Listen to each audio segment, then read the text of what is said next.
Finally വ്യസനസമേതം ബന്ധുമിത്രാദികൾ എന്ന ചിത്രത്തിന്റെ first half report ഇപ്പോൾ ആരാധകർക്ക് മുന്നിൽ പുറത്തുവന്നിരിക്കുകയാണ്. ആ ഒരു അപ്ഡേഷനാണ് ഇന്നൊരു വീഡിയോ ഭാഗത്ത്. വീഡിയോയിലേക്ക് മുൻപ് വീഡിയോ ലൈക്ക് ചെയ്യുക, ചാനൽ സബ്സ്ക്രൈബ് ചെയ്യുക.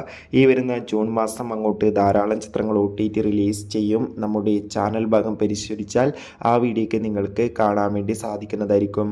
അനശ്വര രാജൻ, നോബി, ബൈജു, ജോമോൻ ജ്യോതിർ എന്നൊക്കെ പ്രധാന കഥാപാത്രങ്ങളായി ഇന്ന് റിലീസിനെത്തിയ ചിത്രമായിരുന്നു വ്യസനസമേതം ബന്ധുമിത്രാദികൾ. എല്ലാ സിനിമാ പ്രേമികളും ഒരേപോലെ ചിത്രത്തിൻ്റെ റിലീസിനായി കാത്തിരിക്കുകയായിരുന്നു. ഫൈനലി ചിത്രത്തിൻ്റെ ആദ്യ ഷോ ആരംഭിച്ചപ്പോൾ ചിത്രത്തിൻ്റെ ഫസ്റ്റ് ഹാഫ് റെസ്പോൺസൊക്കെ പുറത്തുവന്നുകൊണ്ടിരിക്കുകയാണ്. ചിത്രത്തിൻ്റെ ആദ്യ പകുതി കഴിയുമ്പോൾ തന്നെ ചിത്രത്തിന് മികച്ച പോസിറ്റീവ് റെസ്പോൺസാണ് നേടിയെടുക്കാൻ വേണ്ടി സാധിച്ചിട്ടുള്ളത്. ചിത്രം മികച്ചൊരു കോമഡി ഫാമിലി എൻ്റർടൈൻമെൻ്റ് ആണെന്നും ചിത്രത്തിൽ നമുക്ക് അനശ്വര രാജൻ്റെയും ജോമോൻ ജ്യോതിറിൻ്റെയും മികച്ച കോമഡി പെർഫോമൻസ് ഒക്കെ കാണാൻ വേണ്ടി സാധിക്കുന്നുണ്ടെന്നാണ് റിപ്പോർട്ടുകൾ സൂചിപ്പിക്കുന്നത്. കാത്തിരിക്കാം. ബൈ.